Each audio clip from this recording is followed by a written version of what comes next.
Welcome, everybody. It is Wednesday night. Unlike the Eagles in the fourth quarter, we show up consistently. The Eagles absolutely choke against the Falcons, but it's on to the next one. We have a Saints preview. We have an Eagles-Falcons recap. It's all about the Birds, all the time, Wednesday Night Live. Here we go. He looks right, he fires, and it's intercepted! It's intercepted! It is intercepted by the Eagles! What a play! Snap. He's back, he's gonna run. He's in! Touchdown! Jalen Hurts! 20. Westbrook takes it. Look for running back. Up to the 25, the 30, to the 35-40, 45 midfield, 45-40, 45-40. Brian Westbrook! He's going! He's going! Touchdown! 15-10! The Eagles win! The Eagles win! The Eagles win! It's all birds, all the time. How about them Eagles? You know, it's really nice to hear that phrase, Eagles win, Eagles win, Eagles win. Because over the last couple of games, even going back to last season, we haven't heard that a whole lot. Welcome to All About the Birds. It's the weekly report. I am Chip at Chip for the Birds, joined always by Johnny Ulecka at JohnnyU9322. Hey, buddy, how are you feeling after another flipping letdown? Yeah, I believe it's the fourth loss when they've had the lead in like the fourth quarter or like the last minute or something along the lines of that, which is the most in the NFL in the last year, I believe, year and a half or whatever. I texted you earlier and I'm like, season over, ? Because I didn't know how you were going to fully react. And what did I say? I know you didn't say that. So I'm not an alarmist, but God, I hate it here. It's very frustrating because, and I said this to a couple of people, like when that play happened, the Saquon play everybody's talking about, I thought when he dropped it, I said, oh, you watch them go down and it's going to be 22-21. Eagles are going to lose. And I had that thought in my mind, not thinking it was really definitely going to happen. But when that opposing drive, Kirk Cousins starts completing passes on two deep safety, defense, prevent, almost like a prevent type of like, I don't know what they were doing, especially with the pass rush, which we'll get into. We're going to get into all of that. There's a lot to bring up. And I think, you can look at positives if you want. You can try and find some positives if you want. The one positive I did come about it was everyone's saying on how Jalen Hurts is slow. He doesn't have the burst as he had last year. He looked like he had that burst. He was getting those yards. He was doing a lot of stuff. But my only concern is AJ Brown seems to be kind of like what Lane Johnson is for the offensive line and the Eagles. Not having him, it's just like everything fully changes. I think for me, what really bothered me, so last year you saw Jalen Hurts being 90% of the offense, right? And I keep using that statistic, and it's not a hard statistic, but he had to touch the ball every play. And he literally take a hit every play is what I meant to finish my point with. So then you go out and get Saquon Barkley, and you see what the offense can become with that one more additional weapon. This game, you were down an additional weapon, and what was the offense primarily? Jalen Hurts taking hits, holding onto the ball too long. The opening drive, I actually made a note about this. The opening drive, the play calling was horrid. There was not a single touch in the opening drive for Saquon, Devontae, or Dallas Goedert. You were already down A.J. Brown. And for you not to have your big three touch the ball a single time in your opening drive, it set the tone for the whole game. So I know that they had, I believe it was 3rd and long. And I see them lining up. Maybe it wasn't super long. I think it was 3rd and 7, maybe 3rd and 8. I don't remember 100%. But I saw them line up and I said, it's going to be a quarterback sneak. Or quarterback power. Exactly what it was. They got what? 100%. 2 yards, 3 yards, if that. And it's just, listen, when AJ Brown is out. It was a bad play call. It was. But I think in general, I thought it was a good game plan, what they did. As the game moved on, running the ball, taking the first series where they went for it on 4th down. And you kept points off the board.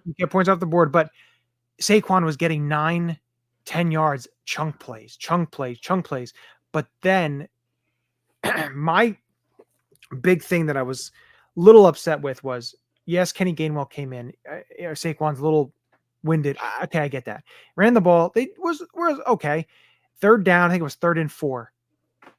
They passed the ball. Knowing then you went for it, why not run the ball on 3rd down, knowing you're going to go for it on 4th, because then it gives you the option of running or passing, depending on how many yards, because Saquon was back in the game at that point. Right.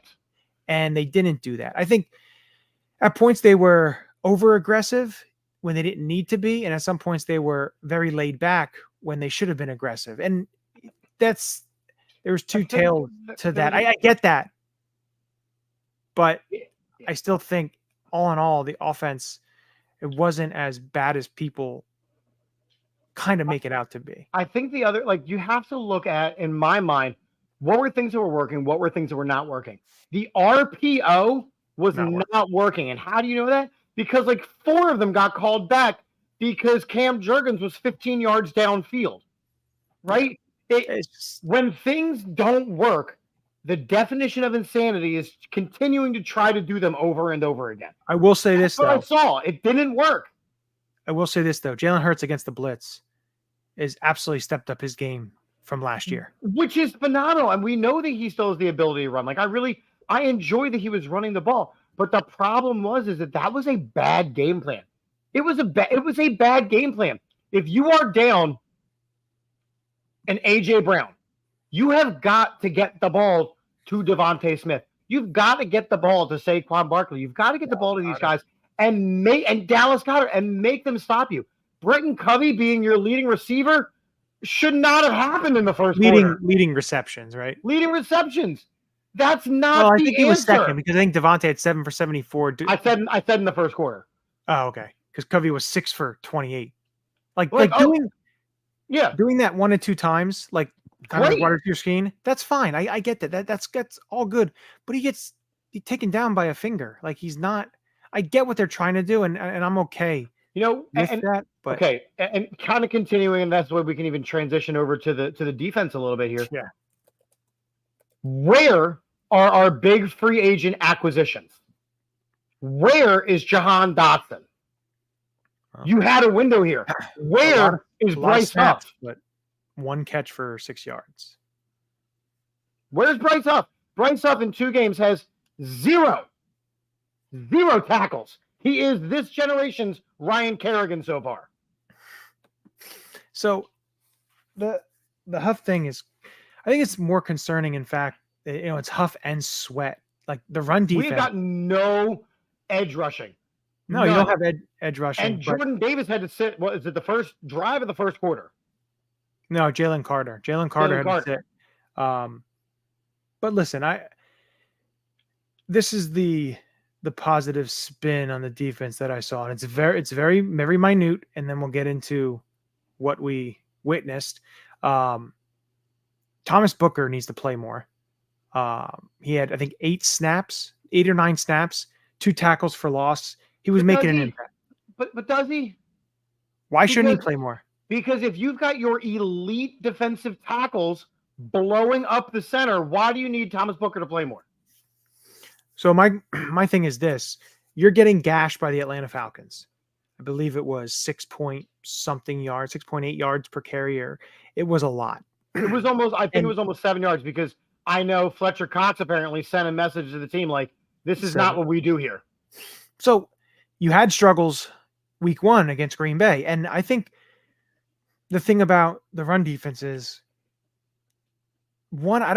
at some points, I didn't like the alignment, the way they had the defensive tackles lined up. And it just seemed like everything was too far spaced out, because the edges weren't controlling the edge. They weren't, keeping the running backs inside. They're letting get outside. They were closing that. Sweat and Huff had some big time issues doing that. And then inside, I would have liked to see more, maybe 3 defensive tackles, 3 defensive linemen, maybe put a Jalen Carter on the outside, have Milton Williams on the inside, do some different things. And they really didn't do a whole lot of different things. There's even points thinking about why not.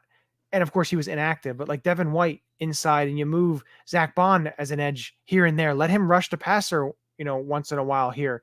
You need to come up with some different stuff. And like after 2 games, I'm not going to say, oh, Bryce Huff stinks. He can't do anything because after two No.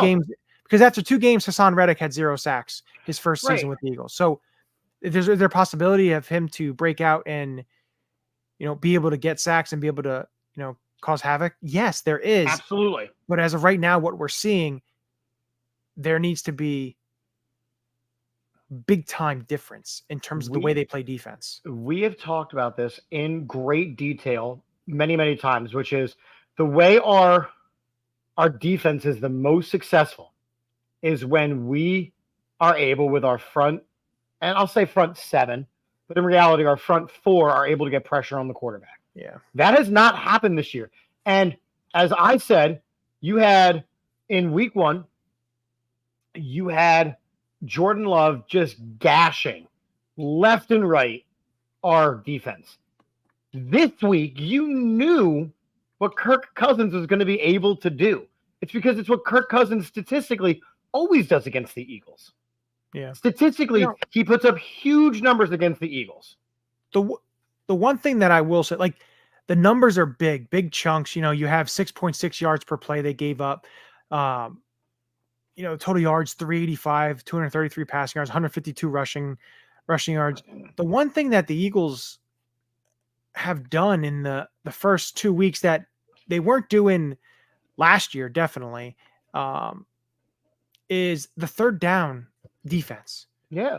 And so that I think that's one that you can kind of, if you want to try to spin that into a positive, they let the Packers in week 1, 3 of 11 in third down defense.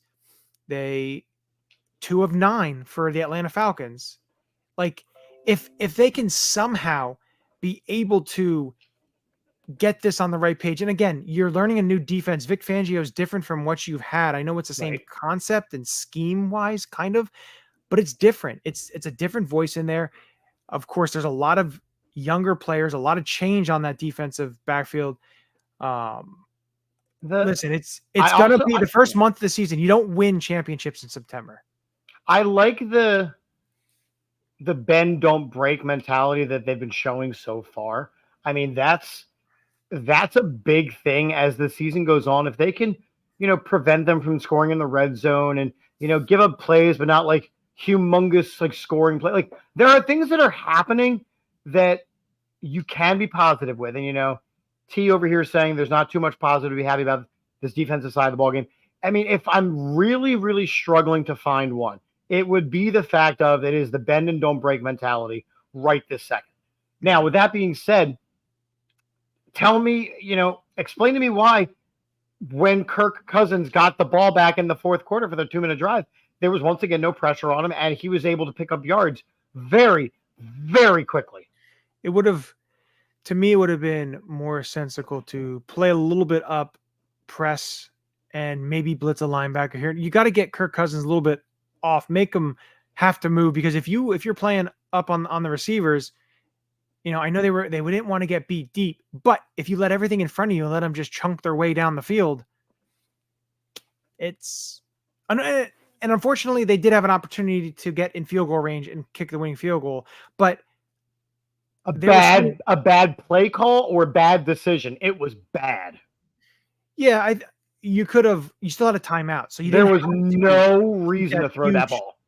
Chunk play. All you had to do was get a big maybe 10, 12 yards and then stop the clock and then maybe try and get, another few more yards for Jake Elliott. But think about that play as a whole. He threw it off his back foot, trying to get it out of bounds, and didn't have nearly enough arm to do it. Yeah, unfortunately, it was a bad play. When you're pressing, trying to make a play to get into field range, which sucks because if Saquon makes that catch, we're not talking about any of that. You shouldn't even have to have had Saquon make that catch. It was a terrible play call. It was 3rd and 3. You needed a running clock. Saquon has to make the catch if that's what the play call is. But run the ball. You have Saquon Barkley and one of the best offensive lines in football. You tell me you can't get 3 yards in 2 plays? If you take a look at that play, they had everybody up at the line of scrimmage. Agreed. But you're telling me that Saquon Barkley and that offensive line, which they highly touted as the biggest offensive line in football. I get that, but Can't if they get have 3 more, yards in 2 plays. if they have more rushers than you have, my only thing is this too. Like throwing to Saquon was the play because he was open. You're in the flat. You did it earlier. He caught it, almost got the touchdown, and it led to the Jalen doing the tush push touchdown.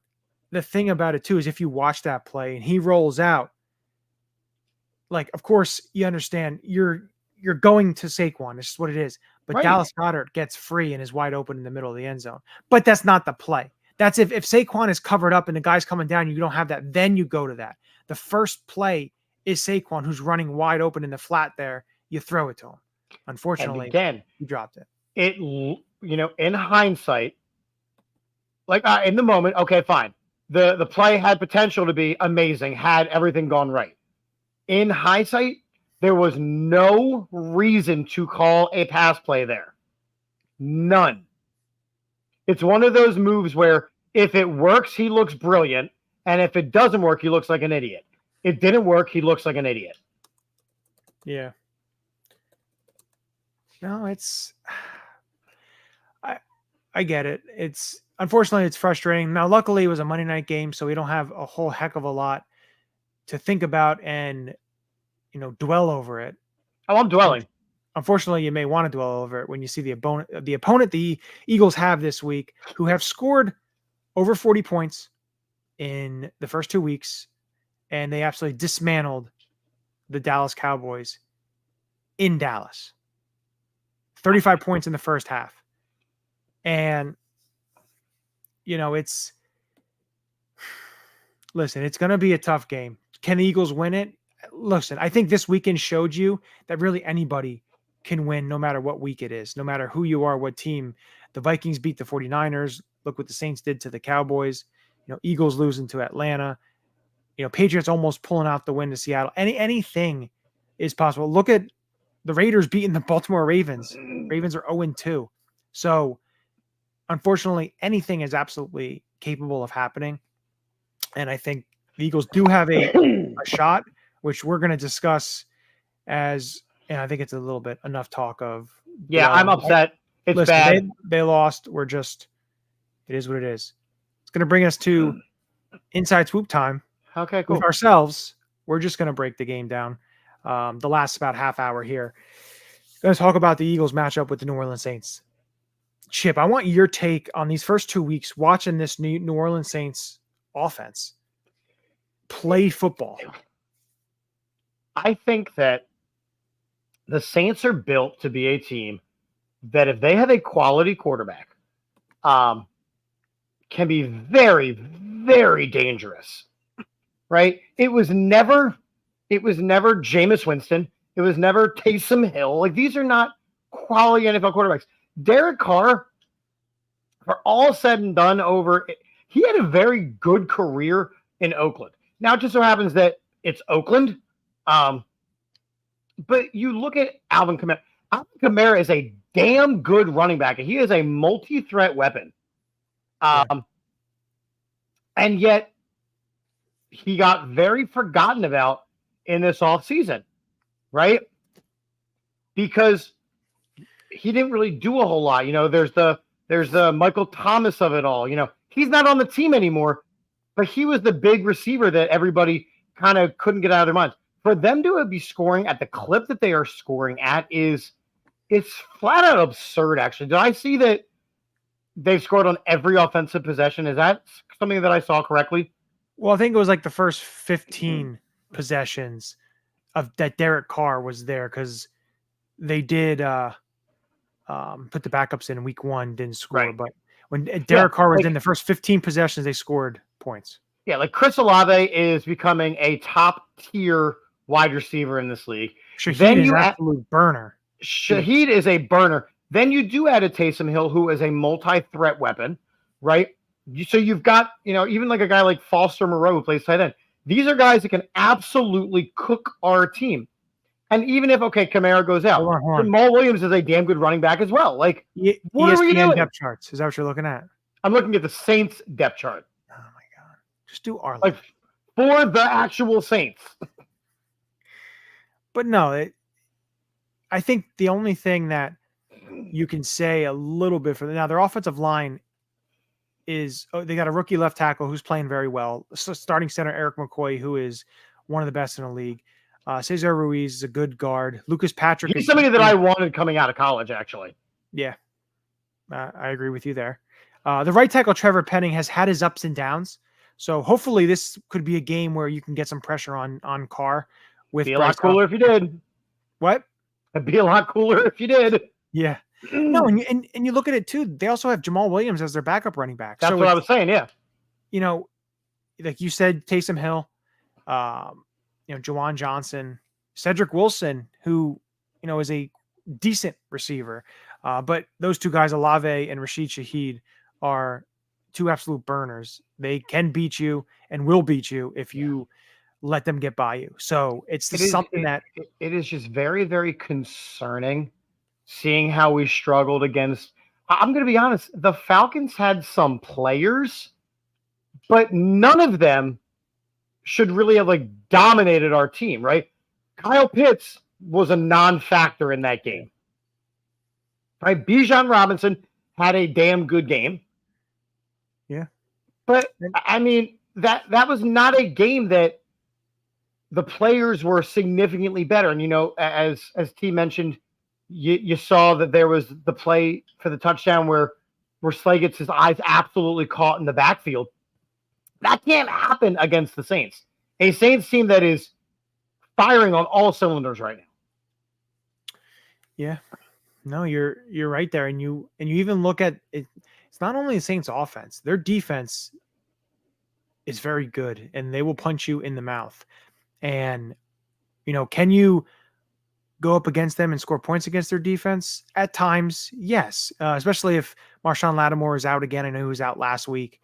But you look at the rest of their team. That's a team that is Chase Young. That's a team that is Cameron Jordan. That's a team that is Tyron Matthew. They have a quality veteran leader at every section of their defense of Cam Jordan, Demario Davis, Tyron Matthew. They're going to be a hard team. It's going to be a tough matchup. And the Eagles haven't won in New Orleans since 2007. Yeah. And on top of that, we are coming off a very ugly loss. Yeah. On a short week too. On a short week. It's got to be an immediate, learn and flush. Yeah. And I don't know if this team is able to do that right now. No, only because, right, you look at patterns. The pattern that this team has been playing with over the last 10 games, 15 games, whatever is, even all of last season, it was close game after close game. We're still doing close games. It's just now we're not winning them consistently. Even the game that we won in Brazil, we had a close game. We just happened to sneak out a victory. Yeah. It's starting to become a pattern, and it's a pattern that starts to cost people their jobs. It's a pattern that costs people their jobs if it keeps up. Yeah, you're right. It does. It's not looking great if this trend continues. And if it continues in the way of these next two games that are not at home, away, tough games against quality opponents who are both 2-0 right now, it could get very ugly at the week 5 bye if you still have one win at that point. Yeah. I looked at this schedule not knowing what the Saints really were going to be. So, part of that was on me, but I had us going into the bye undefeated. Yeah, I thought 3-1, but as of right now, if they're 2-2 into the bye, I think that's a win. This is going to be an extremely tough game. We know that. Yeah. Right. I don't want to start the season 1-2. Yeah, no, I agree with you. I don't want to be 1-2. I don't want to be 1-3, because then I think what it's going to do is if they start out very slow, it's going to bring us to flashbacks of 2021 with having to basically get a late season run to sneak yourself into the playoffs. And, that was the end of Doug Peterson, was sneaking your way into the playoffs by having to win 4 out of the last 5 and that's It's not fun. That's very frustrating. Like, and it's not fun for the players too, to have to be able to stress and know that every single game you have to win because you may not make it to the playoffs and you And, struggle early in the season. It comes out to be that way. and on top of that, like, if you think about all of the intangible stuff that went into Monday's game, Yeah. you had Jason Kelsey back home. Okay. There was an aura in the place. You had Nick Foles' retirement ceremony. You had Flex the was Eagles home opener. You had all of these things, and yet they didn't show up. You had the national spotlight, and yet this team did not show. They didn't show up. Offensively, I think they showed. I think offensively and defensively, they didn't show up. You cannot tell me that the pass rush showed up. Yeah, but you can't tell me they didn't show up if they had a lead late in the game and the defense gave it up. That's not saying they didn't show up. They had the lead. But what we are learning is that having a lead is not enough for this Eagles team. Offensively, they showed up. I know only 21 points. You only scored 21 points, but the problem is the defense led a drive that was very reminiscent of the last Monday Night Football game they had in Seattle, when you let a drive go all the way right down the field and you lost the game. And hopefully it doesn't start the spiral that really ensued and basically kept going with. But yeah, that's not something that you want to have happen. Hopefully they can regroup, but I think that this is going to be a very tough game. It's a 1:00 game, so that's a plus. But this is not a game having these Friday and Monday night games. It's like you're not in with the Sunday. It's like you feel out of place, basically. Oh, we haven't had like an actual football week yet. Yeah, I know. And then now the next, so they had the two New Orleans, Tampa, which are both 1:00 games. Then they have a bye. And then Cleveland is a 1:00 game. And then at the Giants is a 1:00 game. But then after that, they only have 2 1:00 games left. And it's all like 4:25 or 8:20 or Thursday night or, before the end of the year, which I think it's going to be probably 3 1:00 games because that last game of the year is a to be determined. But that's because they always want to sit. The Giants are terrible. That's a plus. Yeah, I think the NFC East in general, I believe, could be 9 or 10 wins this division. So, yeah, listen, I want a game where you're watching it and it's not that it's relaxing, but it's enjoyable. Like you're up 31-17, knowing there's not much time left. And it's just, we don't have that. We haven't had a game like that. In a year and a half. Well, the Tampa game was kind of like, because they won 23-11 and they're pretty much beating them pretty good. I told you, I thought this Eagles team was going to win this game by 20 points. They did not. Oh, I remember. And see, this is kind of what we were talking about. Like the free agents, the acquisitions outside of Saquon Barkley have not shown up. Jahan Dotson, Bryce Huff, Devin White. These are guys who just have not done the job. Yeah, you're right. They haven't done the job. And the thing, when you look at those guys and you look at a Bryce Huff and a Devin White, and, I will say this, I texted you about a Devin White in Tampa Bay had a bad attitude and stuff like that. Well, that's not the case. If you saw his interview and, about, you just do what you got to do and you're called, like, he tells his kid, don't cry. Like he's not going to dwell in the moment and pout and stomp his feet. He's just going to go to work. And if an injury happens and he's called upon, it's going to be his time. And I like that attitude. I do like that attitude. He has definitely changed a little bit since, Tampa wanting the new contract and all that stuff that happened there. So, I want to see him on the field. I just don't understand. They gave him all their starter reps during training camp and preseason, and because they want to make sure Nakobe Dean would be able to play during the season. Yeah, I don't know. That's just, to me, that's just a little weird. But the whole thing is weird right now. I have not gotten an actual feel for this Eagles team. And again, I know it's early in the season and they have a lot of room to grow. And I get that. I'm excited to watch this team grow. Mm-hmm.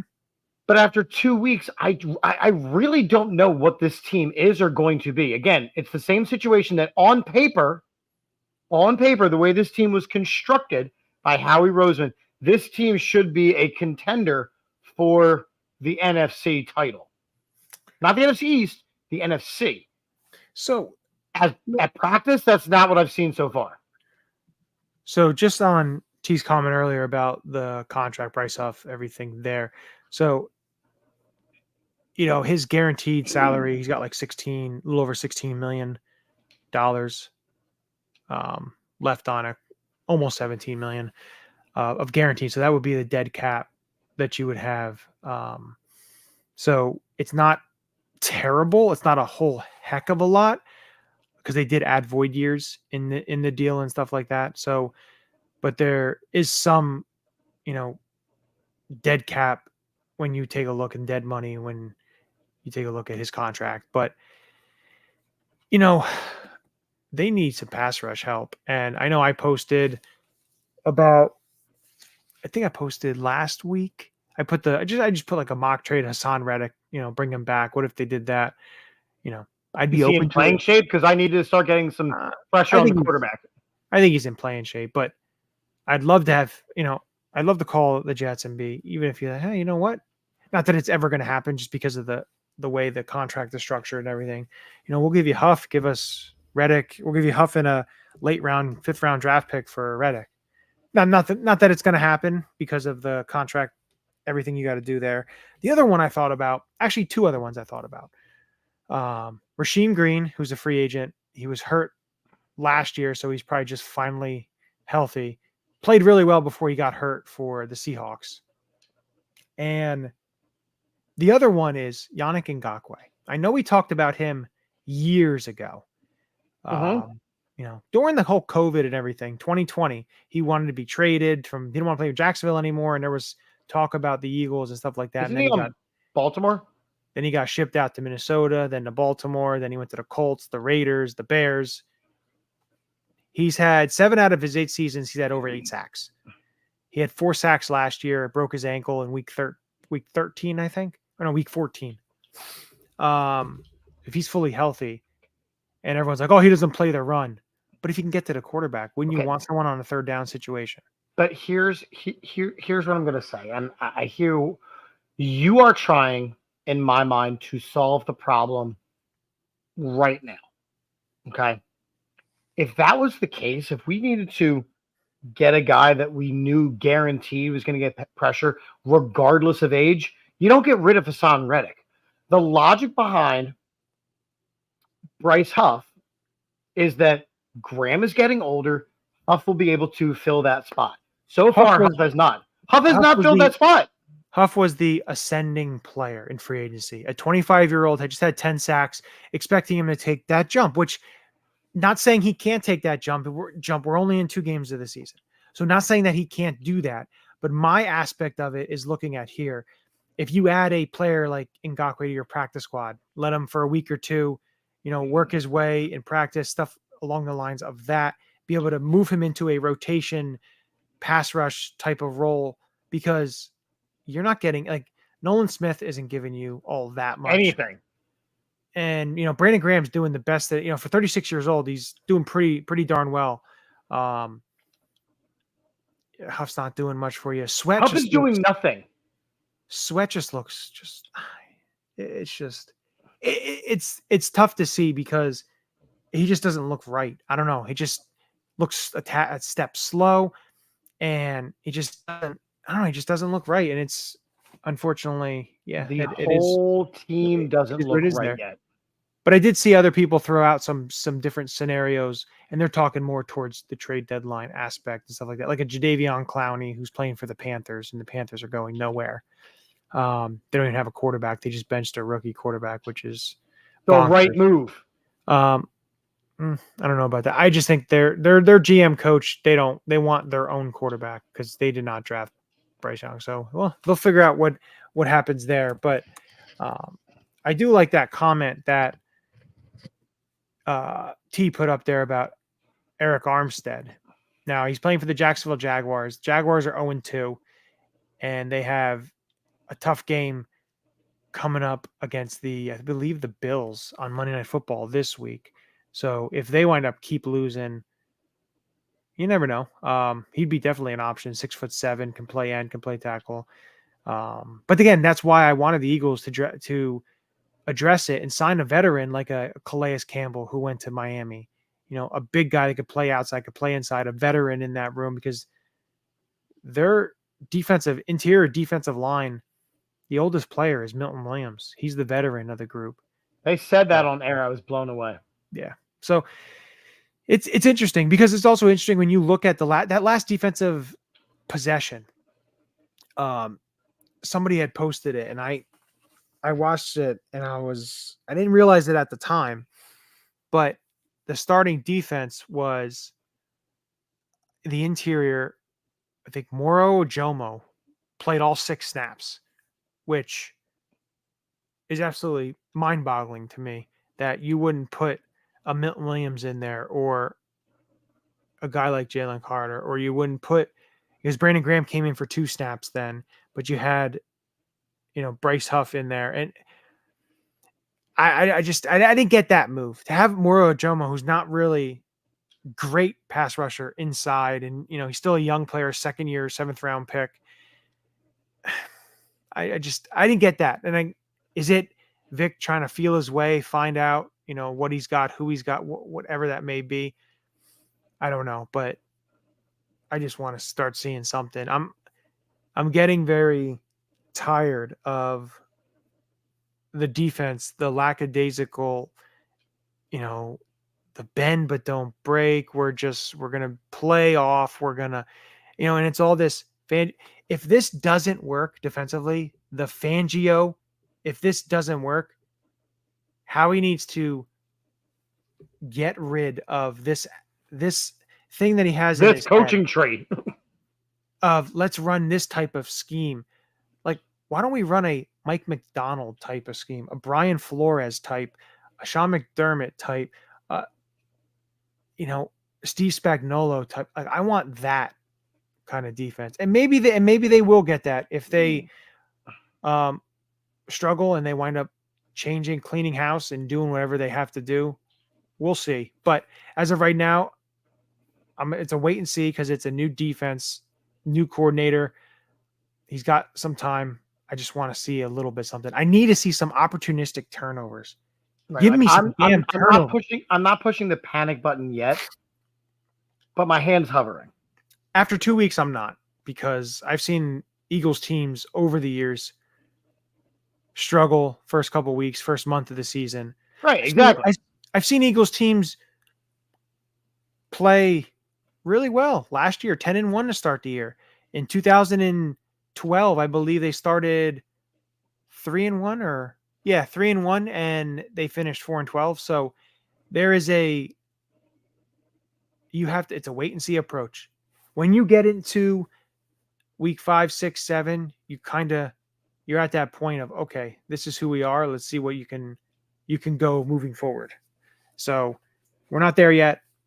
We'll see. Eagles 1:00 against the Saints. We'll see what happens, but this is going to bring us to our wonderful segment that we just absolutely suck We at. stink at. But it's okay, because that's what makes it fun. It's time for the Ulecka locks of the week. Who's your lock? All righty. And our locks last week. Chip had Devontae Smith 2 touchdowns. He only had 1 touchdown. I had Bryce Huff getting a sack. How about Bryce Huff getting a tackle? Yeah, well, no. The only sack he had was, usually on the ground, because when he fell down, that's where he was laying. His sack was on the ground. That's gross. Yeah. Bauer was right. He had New Orleans beating the Dallas Cowboys, so good for him. And our guest had the Browns, Burrow and the Bengals over Kansas City, which did not happen. So it could have. Shoulda, coulda, woulda. Eagles could have won too, but it didn't happen. Now that brings us to this week and the Ulecka lock. I'm going to go on that Dallas train, and I'm going to go Dallas loses to the Baltimore Ravens. A desperate Baltimore Ravens and Lamar Jackson. I think Dallas loses. I'm putting my Ulecka lock on the Dallas Cowboys losing. I like it. I'm going to go just pure insanity here. Ready for it? Go ahead. I will lock that Andy Dalton-led Panthers will beat the Raiders. Andy Dalton beats LV. The Panthers beat the Raiders. Wow. That would be something if that were to happen. I really just think that Bryce Young is a bad quarterback. Yeah, he may just need the right, I don't know, he may just need somebody, the right system or whatever that may be, but it's... A step ladder? Yeah. We'll see. It's tough on them. I think that pick... Listen. He did not like that pick. Yeah. What... I don't know. I've come to the grips on the whole Jalen Reagor, Justin Jefferson, that whole debacle of what the Eagles did. But I think what the Carolina Panthers did drafting Bryce Young over CJ Stroud may outweigh that, or I think. Here's what I'll tell you though. I don't think it mattered who went to Carolina. Very much in the same way that, I don't know. CJ Stroud's a hell of a quarterback. CJ Stroud is a hell of a quarterback with the right players around him, with the right coach. That's what I'm saying. CJ Stroud is finding success because the whole package around him is there. I just think it was a mistake. I mean, it was. There's no question. Exactly. So there is that. And now it's going to bring us to the best part here in our predictions for Week 3. Eagles at the New Orleans Saints. Chip, I'm going to let you lead it this time. That's just so nice of you. Thank you. I already have my pick, but I'm going to let you go first. What do you think happens? I'm going to say that the Eagles are going to win because I need them. I need them to win. I need them to go down to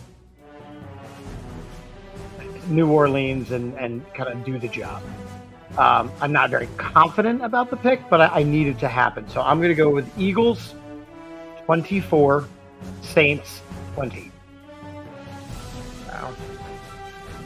I'm not that optimistic. I'm not as optimistic as you on this one. It's the way the Saints have played, the way the Eagles have played in New Orleans. They have not won since 2007. Unfortunately, I think that trend continues. I have the Eagles losing 31-23. I want to point out that I'm the optimistic one here. Listen, you can be the optimistic one, but unfortunately, I think it may be just a little too much. They may be able to hold the Saints a little bit, but I just think that offense right now, the way the Eagles defense is playing, I just don't think it's enough for the Eagles defense to be able to hold them. And unfortunately, I think the Eagles get the loss. Hopefully I'm wrong, but I'd like you to be wrong. I'd like myself to be wrong too. Can you usually just be wrong? Is that okay? What? Can you just be wrong? Is that okay? Yeah, that is okay. It's all right. And I hope I am wrong, but we'll see. It's tough. Hopefully they get back on the track and we can get a little more positivity. I know positivity and Philly don't mesh. They both start with P. Yeah. They do. PP. Gross. Alrighty. First you make a nutsack joke, then you make a PP joke, really? You're better than that, Johnny. No, I'm really not. No, you're not. I'm not better than that. But with that brings us to the end of the episode. Make sure you're hitting the like, subscribe. All our stuff there is on the bottom. The X, Instagram, the YouTube account. So go there, follow, like, send us messages. If you have any ideas, if you have anything you'd like to talk about, shoot us a message. We absolutely appreciate it. Appreciate everyone watching, everyone tuning in. It's fun to do this. It's fun to talk the Eagles, even when they're not playing the best. Listen, we went through 2020. That's when we started. So, yeah, we're gonna be okay. We're gonna be. I'm gonna need one game where I'm not on the edge of my seat. Yeah, I think that game when that happens this year, because it will happen this year. I'm going to say it will happen this year. As long as it's not when they're like 3-9 and you get it, it's not going to be fun. But hopefully it happens soon, because then it's going to be a real fun recap and a real fun. Oh, that'll be amazing. Yeah, it'll be fun. So I'm waiting for it. I'm hoping for it. Get themselves back on track. And again, make sure you follow us at AATBirds on X and Instagram, and then youtube.com/AATBirds on YouTube. So make sure you follow the TikTok account at AATBirds as well. So, with that brings us to the end, and we always end it with these two words. Very optimistic. All right. For you, a very optimistic. I'll be a little optimistic, but go Birds. Go Birds. This is Matt Ware. Hey, for all the Eagle content you need, go follow All About the Birds. They do a damn thing. Check them out. Hey, Eagles fans, I may be in Tampa, but I know where to find the best Eagles content out there. Check out my friends at All About the Birds. Philadelphia, what's up? This your boy Freddie Mitchell, a.k.a. Fred X. It's all about the bird. All birds all the time. All birds all the time. All About the Birds provides you with weekly analysis, game recaps, informative interviews, and it's all birds all the time.